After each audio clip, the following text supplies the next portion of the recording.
Credible Podcast. Xander here with good old Jeff, and we're going to be talking about indie games. And man, we got a lot to talk about this week. A lot of news, a lot of games, Yeah. lot of stuff, lot of stuff. And I mean, I could even start off with something completely out of left field. That's crazy. Um, N64 Quest was released recently. Got the Blu-ray in that I pre-ordered as a backer on Kickstarter. But they've also been trickling out one episode every day or so on, I think it's Vimeo. And that's how he shares that show for the initial stages. I'm in it multiple times because I was interviewed at Game On Expo in Phoenix for N64 Quest. And basically, what it does is like N64 Quest is a documentary, film documentary director Rob McCallum goes around with his friend Jay to collect all the N64 games in 14 days with no online purchases. Ooh. No online Wow. purchases. Yeah. It's wild. And so basically he films, they go to a bunch of local game stores. They're in Canada. They go to local game stores, then they expand the radius, and then they go to conventions like US and everything to find if they need to. And they surprisingly did really, really crazy with their local game stores, which I was very surprised with. And they're gamers, and it's the importance of a network. They know people who have like game stores that have lots of 64 games. Yeah. So, and they're doing it for Alzheimer's charity, which is really cool, which I didn't even know before when I recorded. But I recorded a part on it. The irony is like throughout the episodes, they had the game 40 Winks on their list, which was interesting. So they literally found a list online. 40 Winks is unreleased. Yeah, N- that was only released on PlayStation, right? It was only released on PlayStation. There wasn't a 64 version that was canceled, but they found the code, and Pico Interactive actually licensed it and put it on Kickstarter. So I have a copy along with the stuff, and I could have brought it to Game On when they were still in the N64 Quest. I'm like, dude, I literally have it. That would have been a fun thing where I could have actually showed it to you. Oh yeah, here's the actual game. Because yeah, I have my copy, and it came with like a controller and all those things. Yeah, I remember playing a demo of the 40 Winks. I never played it, but yeah, I remember hearing about it, that it was going to be on N64, but it got canceled. I do remember hearing about that. Yeah. Now, for the actual show, he's like, yep, remove that from the list because it was not a retail release, which is correct. Yeah. But yeah, if you all like go and watch N64 Quest, like you'll see my Dumbo talking about like little like N64 tidbits and things. And what they do though is that they'll do the quest and then they'll cut to what about the controllers, and they'll have a bunch of people in the community talking about the controller, or they'll have a bunch of people in the community talking about what it meant for multiplayer gaming. And I talked about like how it was the predecessor to LAN parties and stuff. It was pretty cool. Pretty cool thing. Yeah, and N64 is starting to become like really nostalgic, because I have a coworker that's like 21, and he's like, man, I just want to regress back to the good old gaming days. And he was talking about buying an N64, and I'm like, oh my God. He's like, I was just like, and I mean, like the N64 is old enough for that. And I mean, the PlayStation just did a 30-year anniversary, and here in 2025, the Xbox 360 is going to be 20 years old, which is crazy. Crazy to think about that. Time really flies by. It's like 40 weeks, it's gone. It's like 40 links, it's gone. The crazy thing is when I did my first NES book and then my Super Nintendo book, like I was right in the pocket of nostalgia. But it's taken me so long to do the Genesis book that I'm now out of the pocket of nostalgia. And so I technically should have just did what they did, because they did the NES Quest, Nintendo Quest, then they moved to N64 to stay within the pocket. I probably should have just went to that generation and did like a PlayStation book or an N64 book to stay in the pocket. And I went Genesis, and now I'm going to go Turbo Graphics because I'm a glutton for punishment. And I enjoy those systems. That's my nostalgia. So have much more fun making Sega Genesis content. And that's where my rabbit hole of doom comes, though, Xander. Well, and speaking of Sega, because Sega did the on the news side, did come out and say, yeah, we're not doing like mini consoles, the Dreamcast and the Sega Saturn, that are like, we're not a nostalgic company. And I think in return, it's going to make people more nostalgic because they're like, well, Sega's not going to care about it. So, I mean, like, yeah. I will now. Yeah. Well, exactly. Well, the thing that's crazy is like I had reached out through a contact to Sega to get my book licensed and they ghosted. Even though they're like literally licensing other things, they were not interested in licensing a book on Sega nostalgia. That's wild. I would have done it. I would have paid the licensing fee and all that. Now I have an unofficial, unlicensed Sega Genesis collector's book, which is cooler. I like to be punk rock, but it's like I would have absolutely licensed it and did all of that. I would have done it before the Kickstarter, but yeah. But that's where my Sega rabbit hole goes, Xander. And I don't know if we mentioned it on the podcast. I know we had talked about it. My Kickstarter did excellent, did really awesome for the Sega Genesis book. At the end, it hit one of the final stretch goals, and the stretch goals are what you have to do. Like, it's like I create something and I'm like, hey, if I get to this, I'm going to do this free thing for everyone. Like, I'll upgrade the quality. Well, I put it up pretty damn high, and I'm like, if I do this, I'm going to make a mini book on the Sega CD in 32X. Yeah. And guess what I've been doing for the last week? Been chipping away that 32X, that big mushroom add-on on the Genesis. That's what you've been. Well, it's the Sega CD that's been the monster because there's a lot of Sega CD games, and because I'm OCD, I'm doing it all. So I'm not just doing the US releases for Sega CD and 32X. I'm doing US releases, all the unique exclusives in Europe and in Japan for Sega CD. I'm doing the crossover add-on, so there's 32X, then there's 32X crossed over with Sega CD, and then there's the homebrew games, as there's a few of those. There's not a ton, but there's a few. So I have like 5 or 6 sections that I have to do for this mini book. Page count for this mini book is 116 pages. 3 games per page. I've been writing this last week. A lot of writing. Yeah, tired. Tired. Because it's a bonus book, but it also needs to ship out with the other one, and I need to produce it. And 116 pages isn't something I can just staple bound as a freaking manual like I plan to do as a bonus item. Yeah, that's crazy. And like while you've been doing that, I've been because I showed you this something I got for Christmas earlier, and this electronic cigarette has a D-pad and a button on it because it plays video games.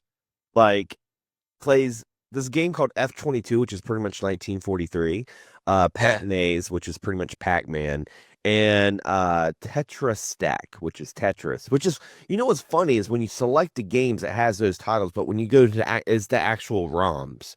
Like, so it does say Pac-Man, it Tetris just comes down, but Pac-Man actually is in there, which is weird. I have to ask, but does it play Doom? It should. It should. Does it play Doom? I have to ask. Anytime you have a weird piece of tech, does it? I know. I was looking at it and I'm like, I was like wondering, I'm like, is there an SD card slot? Can I put some Neo Geo on here? But probably is, man. You probably gotta take that sucker apart and you'll put up. But yeah, so that's what I've been doing. And also on my side of news, what I've been looking into, and I was going to save it for the podcast, is, I have a mini PC that I use to play all my retro stuff. The funny thing is like I've used this mini PC exclusively for retro using Bonacera, like it was the front end with an SD card. So I really haven't really been digging into the nitty gritty of the mini PC. I know it's not that powerful, but I'm thinking it's got to be powerful enough to play some indies. Now, the reason why I'm getting into this is because I'm working on essentially a dual PC setup. So I'll have my laptop to record the streaming, and I'll have the PC to run the games, which will be less of a load on my laptop. Now, why I'm talking about this is because if I get everything working right, what I would love to do is for us to have like live streams, like you and I, look, there's a thumbs up. They want it. Skype wants this to happen. Uh, Another one. I don't know. Man, little does Skype know we'd probably have to use Discord to do the recording. But yeah, like that's We have my a channel. We have a channel for that. yeah. So. So I would love to do that, and especially like some of the games that are like that we're going to mention on the show that have like co-op features to it. That would be cool. It'd be a great way for the community to interact with us in real time, and we're playing video games. So at the end of the day, we're just going to be having fun. But that's my little rabbit hole of tinkering. I'm not going to tinker on my e-cigarette yet. I'm going to try to work on streaming some more indie games. Well, and that kind of goes into the other thing that I started up during the holiday season while I'm working on this other bonus thing is I've been asked because I did this whole thing where if anybody purchased or supported any of my previous books, because I have 30 books published, if anybody supported any previous book, I'm going to mail them a patch. I have a Hagen's Alley patch. It's sewn. It's awesome. It's rad. Um, and basically, all I said was, yeah, send me a picture. And then when they all were doing that, I'm like, hey, so I've evolved over the years. Is there anything that you would like to see or that I've changed that you like to see come back, whatever? And I had a bunch of people mention they want me to reinvigorate my Patreon that I had going on because I had a lot of cool shit on my Patreon. Like it was the cool shit Patreon. And I looked back at it and I hadn't done it or done anything with it since 2017. Um, yeah. And I mean, I had tons of people on it, all that stuff. And I just got to the point where um the books were taking longer to come out. Like I was doing these big, massive books. I couldn't put them out every quarter or anything. I couldn't do like a magazine or anything. So because I was gonna do the Culture Chronicles and do a series, and then I realized that's not realistic with hardcover books. And so I started to do Evolve. But I got the request, so I decided that I'm going to use the Patreon as that catch-all. Now, what that means is that nothing's like this podcast ain't going to change. Yeah. But everything will be posted there, and anybody can join for free. Then there's contributor tiers, there's other stuff, so I can post where you can get like an early access to an episode. So what I can do is I can go like, all right, so we have Indie Credible done. I can upload it there early so they can get it like a few days early or whatever. And I could do that for the Indie Gaming Gems channel. I could do that for any content that we're doing. I'm also building a repertoire or a catalog of all the digital content. Because that's another thing is that nobody can buy my digital content except for when they initially back it on Kickstarter. So I'm going to do digital, like they were like $10 a pop. You can get my book digitally. And I don't put them on Amazon because you got to like go into their ebook format and reformat it. And I'm like, I wasn't interested in Kindle formats of all my PDFs because I mean I have hundreds of pages. I'm not reformatting all manually. So I can go and I put them all in there. And then there's a tier where you just do it monthly and it's like cheaper. And you just instead of like doing $10 per book, it's like $5 a month and you can get every book. So I started to upload those, doing new covers for them because like the covers are a cool little thing you do. So I'm starting to build that. And then there's two other cool tiers. Because you have, and they all come with like a cool Discord because there's gonna be an exclusive Discord channel. You get like you're a digital member, you're digital interactive member, and then I have producer and executive producer, and that's where this comes in to the podcast and everything else. Is that if you do producer, we can put it down in the show notes that you're a producer of the show. Executive producers, like we'll give you a shout out at the end if you're doing the executive producer. But because I'm a physical dude, there's physical stuff that comes with these too. So the producer one, anytime I'm doing a new project, I do a bunch of cool like add-ons and bonuses. So you'll automatically be on the list to get all the bonuses, all the add-ons. If I do anything cool, because I'll make like patches, you'll get a patch. I'll make like other cool like pins and coins because I got coins for the complete Genesis. You get a coin like in it if you do the producer right now. Like there's gonna be a coin that you'll get with that. And that coin's badass. It's a complete Genesis. Genesis does with Nintendo coin. Like it's cool as shit. But the executive producer, I'm gonna do just as I'm currently going through. I'm gonna do a free book every year that somebody will get at the end of the year as a Christmas present. If you're an executive producer, you're also gonna get a free physical book, and it'll be something cool as shit that I'll sell after. But it'll be some cool as shit that you can absolutely get. So Awesome. do you like some cool stuff? So I added some cool flavor to it to allow people to do the Patreon, do it the right way, because I was always trying to think of a unique way to do Patreon. What I realized was a lot of these previous backers and customers and the community haven't seen all the stuff because we do too much. Actually, we do so much that it's hard because you get the podcast and the YouTube channel and the books, and I'm on shows and going to conventions. Like, people can't keep track of it all, and they're not. And I don't post everything on my blog either. That's the other thing. So it's like it's a lot of chaos. And some people are like, "Dude, I just want to know what you're doing, and if it's cool, I'll get something." And I'm gonna use that as like a community hub.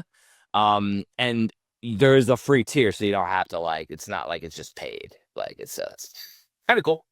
Yeah, and at the end of the day, it's like a good hub website. It's like you can go there and get all your Hagen's Alley information if that's what you're gonna do. That's awesome. I think that's the hardest part about Patreon, though, is trying to figure out something that's valuable and doable and makes everyone happy. I mean, that's the only reason why I never started a Patreon, just because I hadn't been able to figure out anything. Because I know some people are like, "Oh, I'll add you on PlayStation." I'm like, I don't really play online games. So I mean, I feel so bad when someone finds out that I'm like on PlayStation 5 or Switch. They're like, "Oh, what's your gamer tag?" And I'm like, I'll tell them like I don't really play online. So I mean, adding me is kind of it's gonna be kind of dumb, but it is what it is. But you mentioned the Christmas stuff.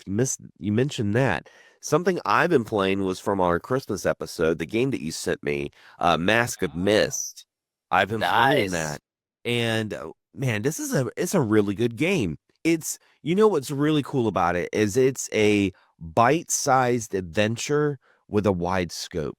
That's the best way I can describe it, because it's a first person kind of game. You have a sword, you end up getting a gun, so you have a sword and a gun, and you're like this mercenary, and you're trying to find this like archmage that went missing, and you find out that he went through this portal, so you have to find these crystals, and in order to find the crystals, you have to go through these various dungeons. Now, this is a really short game. That's what I've been hearing, because I haven't played that much of it, but I heard that it's a very short game. But what I really like is how streamlined it is. It's almost like a Metroidvania in that sense, because as you progress, you get the next biome, know, you find a key, then you're, because it's like every time you unlock a new dungeon, you go to a new area.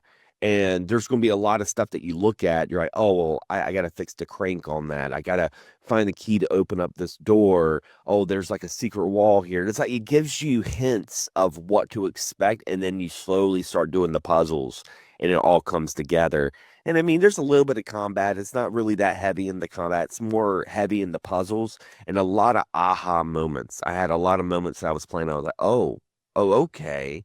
Because, I mean, there was this part in the stage, I was like trying to cross this area that looked like it was a bridge, but it was broken down. And I was like, I got to get to the other side. Then I found out it was like, oh, in the town, you can actually go inside the houses. So I just went into this house and I'm like, that's what I was supposed to do. So Ah, there's a lot of detail to the game. So yeah, I've been really enjoying it. It's been really, really fun. That's what I've been playing. wow. Yeah, I actually hadn't played a ton this week. I did have a GameStop story though, and it's indie related, which is so interesting.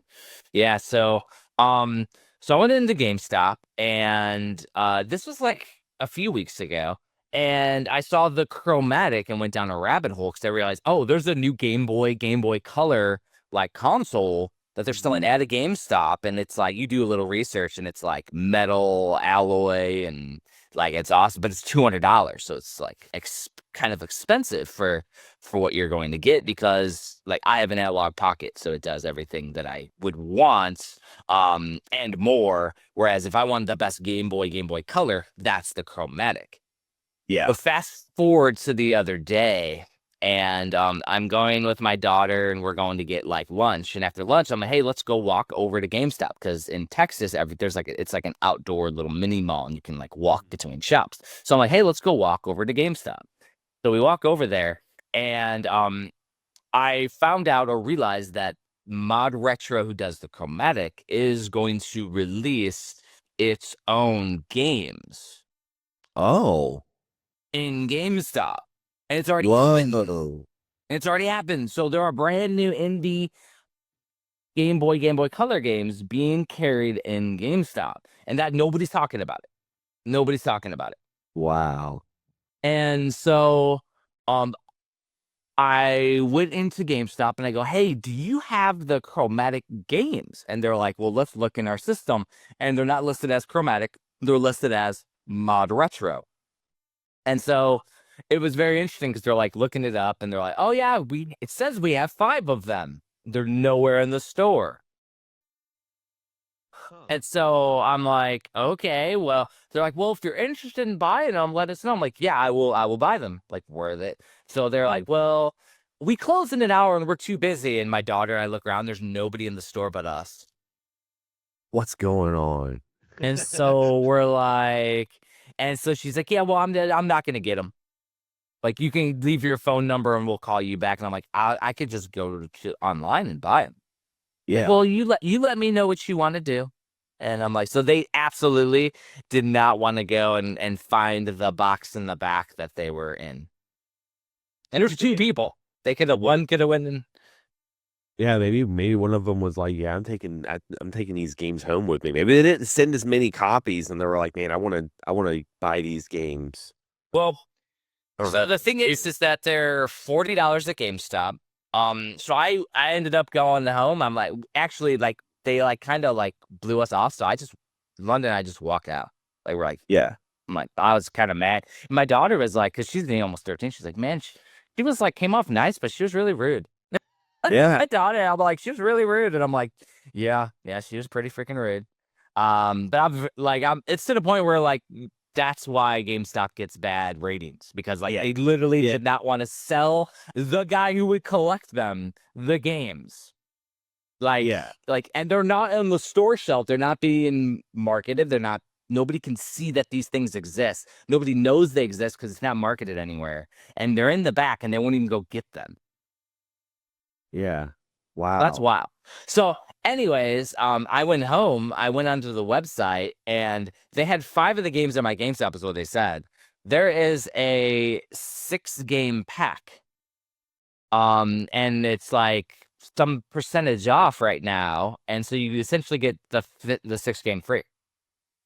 So I just bought it online, and I'm just because it says that every week they're going to announce a new Game Boy game on their website for physical. Wow. And so they have like a 6-game pack on ModRetro, and then they have like 2 or 3 other games. So I don't know if they're going to do another pack. So I'm going to wait maybe for a few more weeks. And if they do another 6-pack, I'll just buy the 6-packs.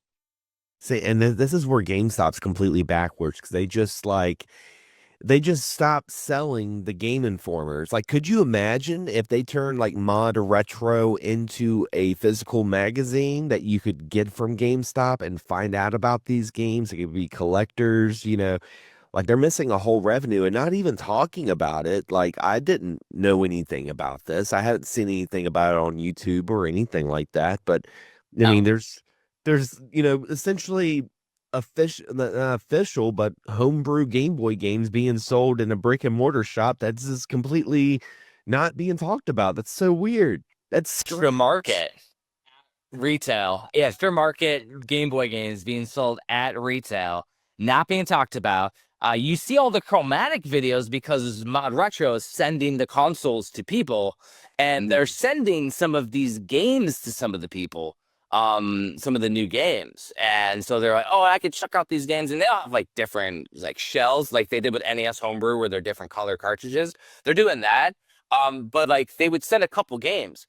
I somehow caught that they're selling them on their website, and then that they would be at GameStop, and so that's where I'm like, it's a very interesting thing where like we could get these physical items, but GameStop's not interested in that. They're just putting toys on the shelves and selling the toys at cheap. Funkos, like who Yeah. had like Funko Pops. It's wild. And it's like I go there every once in a while just to see if there's any new games I wasn't tracking that were coming out physically, because I don't follow that scene like I used to. When I ran the Switch Mania Playcast, we used to follow every week.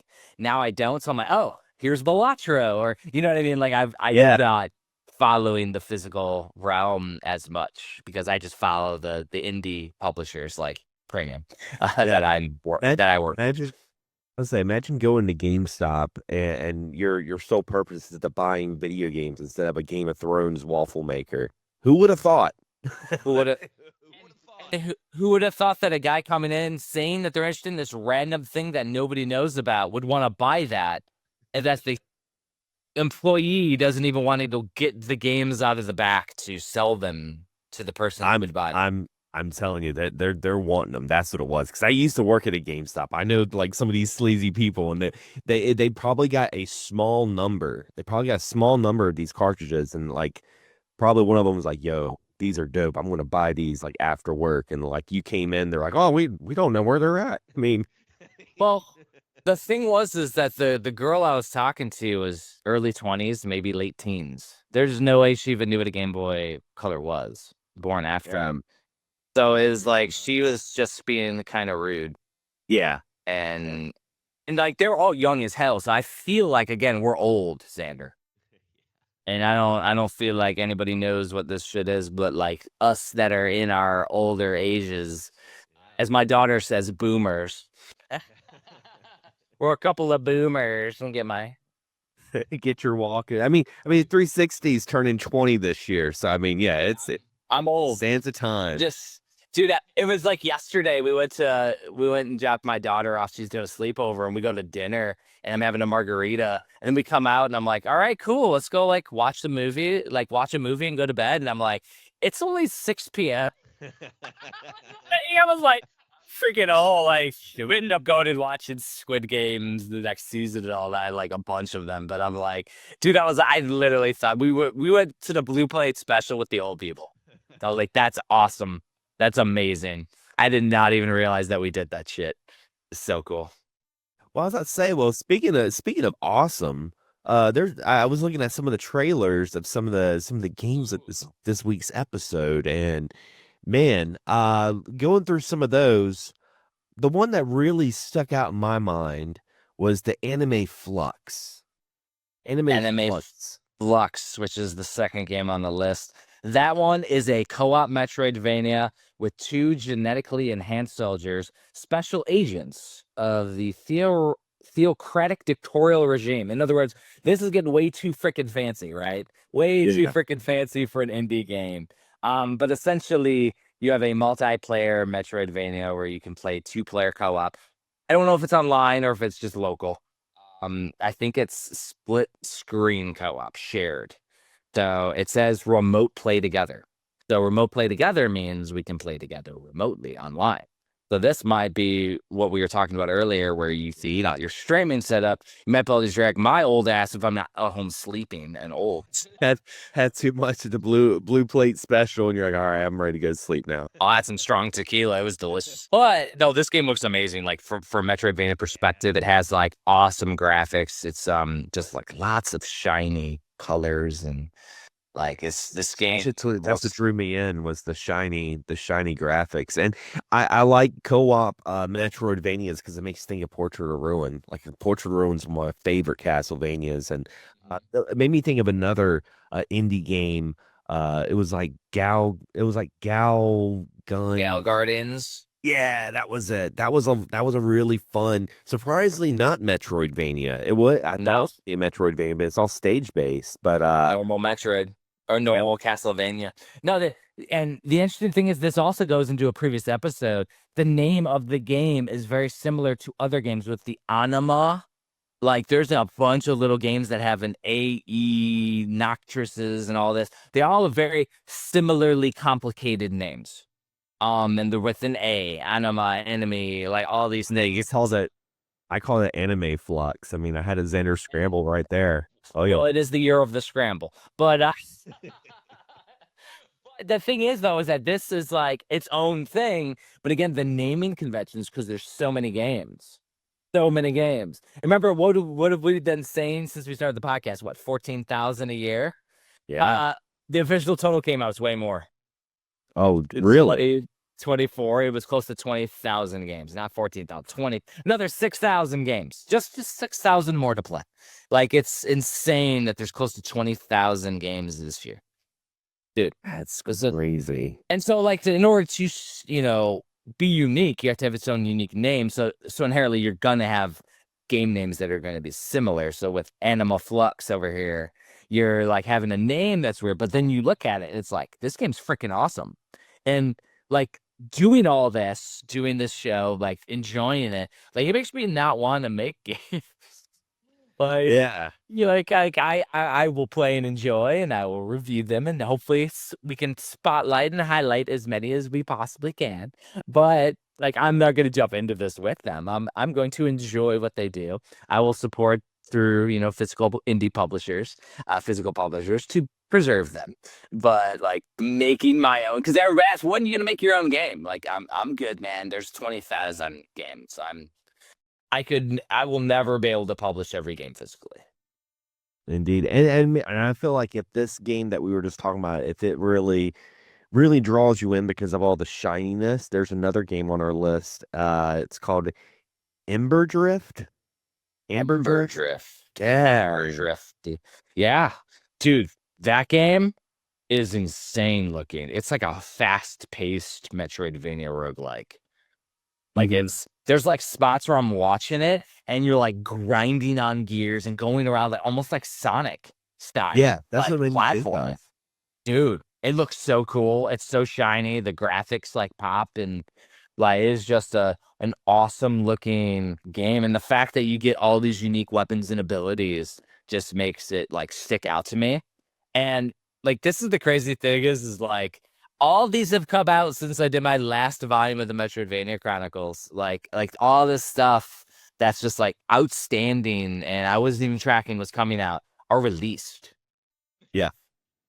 Yeah, these games are never ending awesomeness. These games are pretty new, and most of them, some of them are missing, but most of them have a demo as well, I've noticed. So I'll have to check out some of their demos. This definitely has a demo. Full single player though, but it's awesome looking. It looks so cool. I mean, it's, again, these are all indie gaming gems. Like, they're all look freaking amazing. Like, it's just so interesting when you add the roguelike piece to it, because then it's like, it's almost like a Hades thing where you get to constantly at each run like unlock. Now, I'm not sure if it's Metroidvania-y or if it's complete roguelike where it's like procedurally generated. I haven't looked that far into it yet, because a lot of these are just our first, you know, introduction to the game, our first introduction to what it is. So it looks cool as hell though. And it doesn't say that if it's just as a roguelike platformer, so it might just be a roguelike platformer with no Metroidvania aspects to it, which is fine.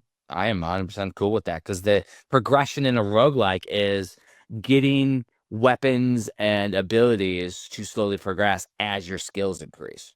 That's what the roguelike grind is. And it's a fun thing. And the old people gamers like us, we have to get that into our head that it's all right to die, because that's part of the experience. That was the biggest hump for me to go over and it wasn't until I started playing Hades that I was like, okay. And the only reason why is because Hades, you know, when you died, it would have like a new cutscene. Like, you would actually see the story progress. And I'm like, oh, okay, so I was supposed to die. And I'm like, that's what you're supposed to do in a roguelike. It's like rising from the Phoenix Rising, you know, per se, in these kind of games that you just keep dying, but you keep getting stronger and stronger and redeem yourself. And I'm like, okay, that's good stuff. It's like Dead Cells was that grind. Yeah. And that was about when I started to understand it was Hades and Dead Cells.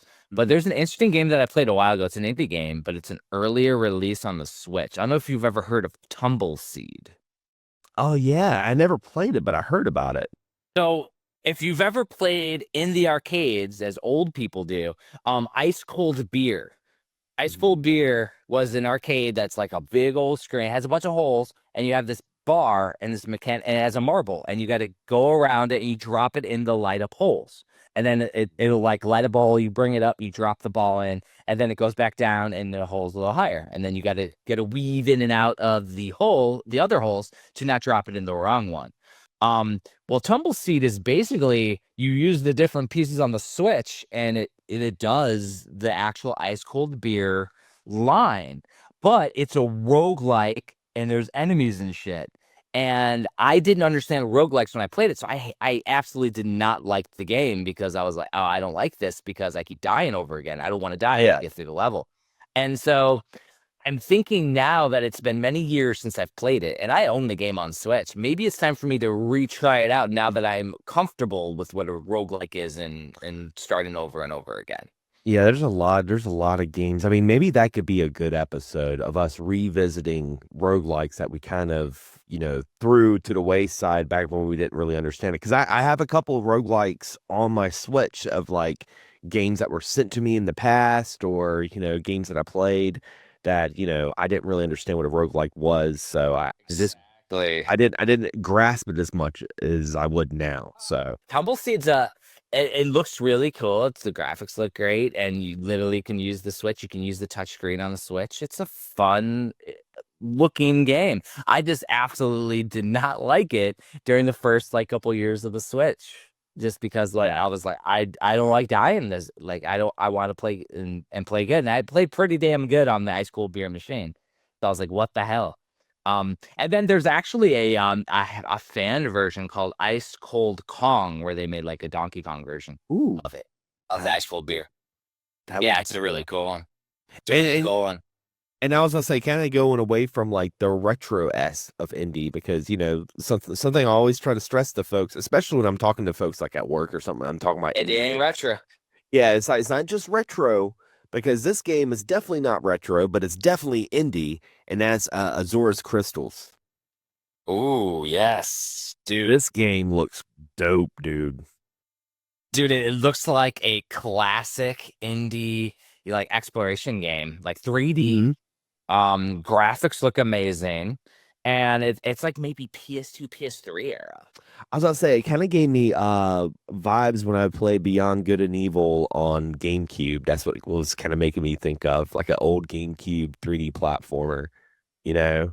But Yeah, well, and it has that thing where like watching like the trailer, it has like the cinematic trailer, but then the gameplay itself is a little different. It's like the actual models look more like Ratchet and Clank, maybe, or so, yeah, that type of era. But it looks great. It looks it, awesome.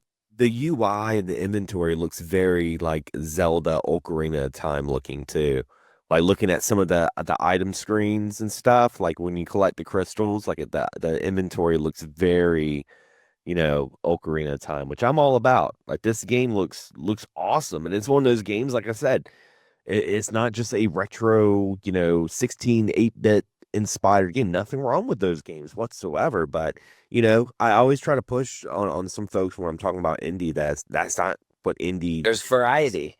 exactly. There's The only thing that I could see that is interesting is if you look at all the screenshots, all the stuff, it doesn't look densely populated. That's why it feels like an older generation, like PS2 to me. Because like you look at the levels and it's not like there's like enemies everywhere. Like there's maybe an enemy that you see. And it's like a big sprawling level you can see out in the distance. And there's not a ton of enemies. So it might be one of those where you're kind of like Banjo-Kazooie, like going around level to do little things and explore. And maybe that's part of it is that you're in a cave and it's not combat oriented. There's not a lot of enemies. Maybe it's more about the puzzles and it's more like see it later. Like Mask of Mist. I'm playing that right now, and it's very much, all about the puzzles more than the combat. Even though you got a gun and a sword, and when you do fight, it's pretty fun. But that's not the big thing about it. And it says it's a collectathon, which I love that area. I love that era. So You know what's funny too is like because I'm like, yeah, this isn't retro. This may not be retro to me. It may be retro to someone in their 20s though. something that Shit, someone in their 30s that's grew up on Mario 64-year-old, man. yeah, Like it's like we were just talking about that N64 is like super retro now. it is. It very And much. that's and this game, if it's a collectathon like Donkey Kong 64, like that's Banjo-Kazooie, that's 64 games. So, and that's the thing is it's like when we're talking indie, it's not just 16-bit pixel graphic retro. There's all types of games in indie. Mhm. Every game. Speaking of all types, what about Ink Inside? Ink Inside with the transition. That one's an interesting one because it's supposed to be it's like comedic or whatever. The same guy what did he make? Because there's like a guy from a different game that they worked on or series. What the heck was it? As like it's like basically like a Saturday morning cartoon. Yeah, What it's supposed to be. it's behind the same folks that did the Steven Universe. I've reached a lot. This. Yep. I knew it was like one of those like so yeah, the Steven Universe stuff is an interesting piece. And so like the game itself though, it's very roughly drawn.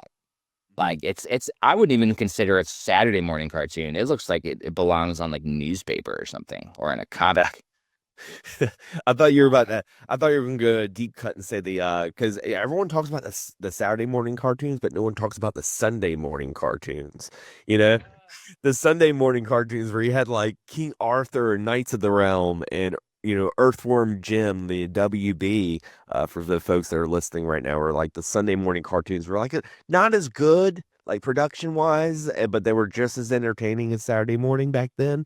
But yeah, I saw in it has like this almost like dodgeball mechanic that it made me almost think of some of those Neo Geo games that were like beat 'em ups, but they were also like playing dodgeball. That's what it kind of looked like to me. And I was like, man, this looks like kind of fun. And I'm not too familiar with Steven Universe, but I know that's very popular and it has a very distinctive art style, and that really carries I think that's just something that stuck out in the trailers and stuff is that dodgeball piece, but I think that's just like one micro piece of the game. The game looks more like an RPG to me.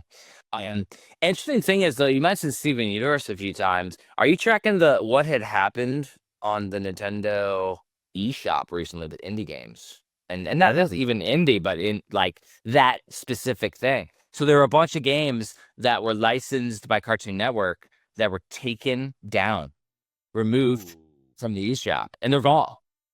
You can't play them anymore.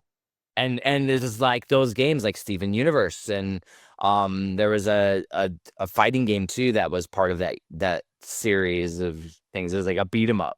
And so if people were talking about like why the preservation of physical is important, some of those games they're all physically released. So the only way you're going to be able to play those without later on having bootleg hack ROMs is because you cannot get them on the Switch eShop. This is the same thing that happens on Steam is that there'll be games that I'm playing and covering and you can't download them from Steam because they were removed for one way or another. And I assume that the Cartoon Network ones were simply whomever released them, probably WB or Warner or one of those, probably just lost the license and can't keep it up anymore. That's a simple thing. Is like once the contract expires, they have to remove the game. And now this was publicized. I know this has happened before because even when I was running premium, there was a game that we had released physically and we were removed from access from it, even though we weren't supposed to. The developer removed us from access to be able to produce any more copies because they took down. They're like, "Oh, we thought you were done," and I'm like, "No, like we are not a limited company. Like we will produce more." But they're like, "Yeah, we're not interested in doing it anymore." So they like broke the contract with us. It was one of our best games. And the developer broke the contract with us and will not allow us to make more physical copies. Wow. And the sad thing is once it's taken down digitally, unless someone archived it, I mean, it's pretty much being scraped at that point. That's crazy. Great. So this was a very publicized one in the Steven universe. But yeah, it shows the importance of physical for sure. and why I enjoy the physical piece. Now, devil's advocate being not as old, is that with 20,000 games a year, I'm sure we'll find other things to play.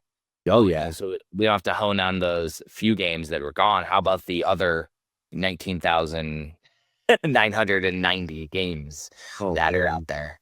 Does it's like infinite games, like the ones that we're talking about are all brand new. So like, okay, we can't play Steven Universe. Let's play Ink Inside.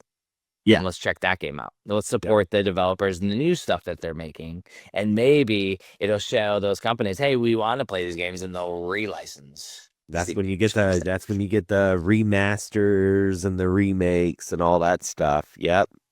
This is really big right now. Like a lot of games are, being remastered. I mean, just 2025, not indie, but Lunar and Suikoden, those collections coming out this year. I'm really excited about it. Really excited. Suikoden, there's a Xander scramble for you. Suikoden. Yeah. Stoonie. No, so and then the other interesting thing is that like I didn't even talk about it, but the Steam sales happen during Christmas now. So it wasn't the Black Friday sales. Yeah, the Christmas sales. And I think I bought another 30 games. Yeah. Like for $1 a piece or whatever I got, because they're all on sale. So I got about 30 more games. Like I need to do like a no shit, like quick highlight reel on Indie Gaming Gems, where I'm like, boop, boop, boop, boop, boop, like real fast, like couple seconds, not even talking about like a trailer pop for every single game. Yeah. It's so there's so many. Like if doing 10 games a week I'm never gonna get to everything that I have. Yeah, because you have the stuff that you previously were going to talk about, and while you're trying to talk about stuff that you had already set in stone, there's like big bombshell games coming out too. I mean, it's never ending. It really is. Dude, it's wild. Yeah, infinite content, not a bad thing, but like it's like it's just like I'm current on the stuff too, and I have a list of episodes that I still need to do, and I'm 5 episodes ahead at all times, and it's like, man, that's just crazy. Indeed. And on top of doing all the books and everything else, there's no time. Yeah. And there's one other game that we were going to talk about called what is that? Nazar? I think it's Nazar. This one just looked amazing, and it was from the realm of horrible names because it's literally just Nazar. Mm-hmm. But this is interesting because it's very silhouette-ish.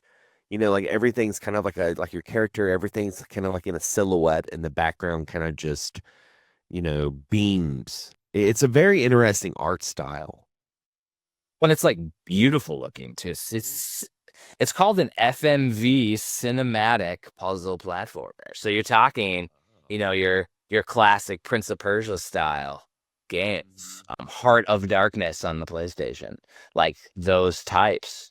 But the interesting thing is like even from looking at the screenshots, there's like tons of like pathways and like you're out in the mountains and like in caves and crazy stuff. It just looks amazing, and it's definitely a different genre than what I would normally cover and talk about. That's why I wanted to include it, because it's like it's out there.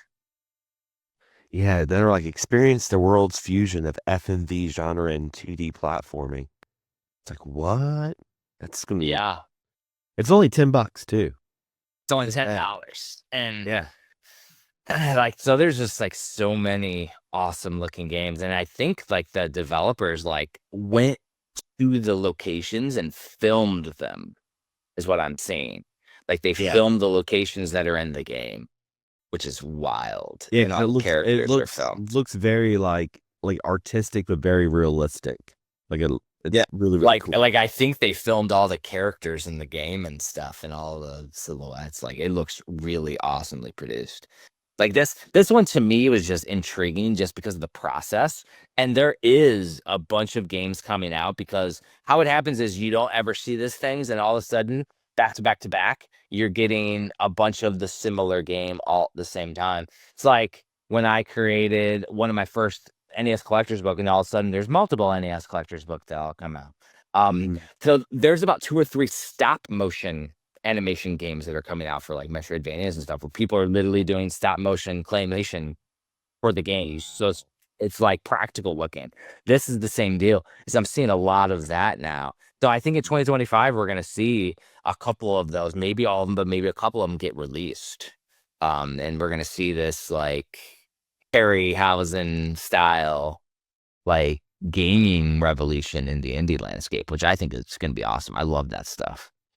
Like, Yeah, I mean, yeah, yeah, I was gonna say because it kind of makes you think of one of the newer games that came out, that Fantasian Neo Dimension. Uh, yeah. that was from Miss Walker, the creator of Final Fantasy. But what made me want to talk about it is because that game, what makes it so unique is the backgrounds are like miniature models, like rendered models in the background. So it does add it adds almost like what I really loved about the PlayStation was almost like those 2D rendered backgrounds, and then like everything else was like the 3D polygons. I thought it just made the games have so much more depth, you know? So yeah, I want to check out some of these stop motion games because I feel like it would just have a lot of depth to them. It'd be a lot of fun to play for sure. And to put in how crazy this is like, so we're talking about this like it's a new game. This game was released in April of 24. Yeah. Like it's just I've come across it. So it's like hunting down and being in this community and the zeitgeist. Like I'm now just finding out about certain games like this that are super interesting and unique. And it's a wild world that we live in. But there is one game that I've been playing that's indie that we haven't talked about in the episode. I'm going to continue it, and I'm not going to go in depth because we're near the end of the episode. But I've been playing. I jumped back into Sea of Stars. I'm not sure if you've played Sea of Stars, but Haven't beaten it, but I've played it. I have a very similar situation with you in the sense that you said it took you a while. Like, well, I have stopped it multiple times. So I started up, get through the beginning, stopped it. Get through the first dungeon, stopped it. So this time, instead of doing it on Switch, I decided to start it on Steam. So that way I can get, actually, no, it's the Xbox version because I get achievements. And I'm like, oh, I'll just get some of the little achievements just to give me something else to do because Switch doesn't have achievements. So I started this time I'm playing on Lenovo Legion Go, and that way it's sitting next to me. And whenever I'm sitting there, I was playing it during Christmas, and I was just like in between doing Sega CD reviews. I knocked out some Sea of Stars, and I'm caught up to where I was before now. So I played for a few hours. So the goal is now I'm gonna get to uncharted territory, and I don't know if you know this, but they had updated the game to where the intro is new. ooh, Yeah, I didn't know that. because the times I played it on Switch, you start off and you're the main characters, and you're going off, and then you get to a bonfire. Then it goes back in the past. Well, the game now starts as you're the three kids, like training. Huh. Yeah, That's interesting.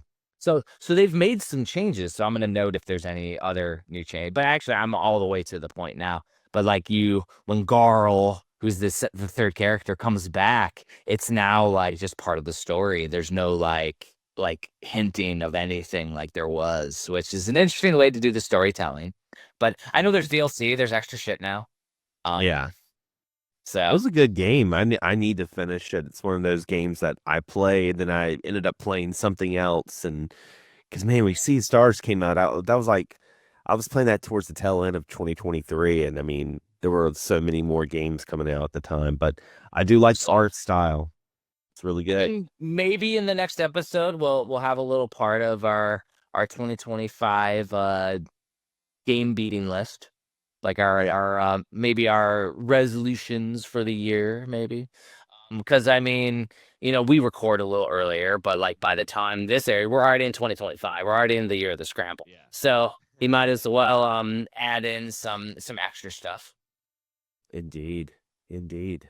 Well, I think that's going to conclude another episode of the Indie Incredible podcast. And before we get into our usual plugs, Jeff, is there anything else you want to add for our listeners? Just be kind to these indie developers. There's 20,000 games out there. As we mentioned at the beginning of the episode, the Patreon's there. It's a way, really, it's going to be something where I'm just going to start posting everything to the one spot, so that way you don't have to like follow multiple things. And if people want to support, because people do, when people want to support, you can. And if you want to do the shout out tier, we'll literally, in this point right here, shout out to every executive producer. And we will, hey, this person or this person. Because the thing is that right now, at the time of this recording, they haven't enabled the monthly, because 2017 is when I did my Patreon. It was a by release thing. So every time I'd release something, people would get charged and get the thing. Patreon doesn't support that anymore. So I don't know if anybody can even sign up right now at the time of this recording, but like I put in the request last week. So hopefully they'll enable the monthly again. And I've already changed all the people that had the buy release, and I removed those tiers so they don't get charged accidentally or something. But yeah, there's a monthly tier, and it's all there. It's all on the site, and we'll post a link in the comments so you can check out the Patreon. You can at least just sign up for the free stuff, and then just to support, and more people we see on there and communicate with us. It's more fun. So joyous. Yeah, and then, like I said, that's the best thing is it becomes like a one-stop shop, so you're not going in different places. You're just going to the Patreon. This makes it more streamlined for some of us old boomers, Too many old boomers. Too many tabs open, too many. So many tabs. Crazy, dude. Thank you, everyone, for checking out this episode of Indie Credible. There we go. Make sure you follow us. We have lots of stuff going on every week on YouTube on Fridays, 5 p.m. Eastern Standard Time. Make sure you check out Indie Gaming Gems. That is the structured review/preview series about 10 indie games you may not have heard of. And you can check me out, Xander Scullion, across the board. I kept it real simple for you guys. You can check me out on YouTube, TikTok, Instagram. And, on my channel, I'll cover a little series called Play and Tell, where I talk about games I've been playing, leave little short impressions, mini reviews, and most importantly, when you walk away, you have something new to play. So you can check out my Play and Tell series. I also have some reviews that I put out every once in a while, and a live stream, which I'm really trying to commit and have a dedicated schedule. So that's more important that you hit the bell so you're notified whenever I'm live, because you never know. I might be live right now. Yes, he's always live. Oh, always. And then, of course, I have all of my books at HagensAlley.com. You can check out. I've had like dozens of books published. I try to upload and keep things up to date with the latest reviews, the latest books up there, but they have to be in hand. So if you follow me on social medias, you'll see when the newest Kickstarter goes live, the backer kit goes live, the newest crowdfunding thing is going live. And as soon as you become a backer, there's updates that go out all the time. So we're always working on new books and new series and new things. Of course, upcoming, coordinated with this podcast, will be Indie Gaming Gems, which will be coming out next year sometime. It'll be fun time here for us in the indie gaming world.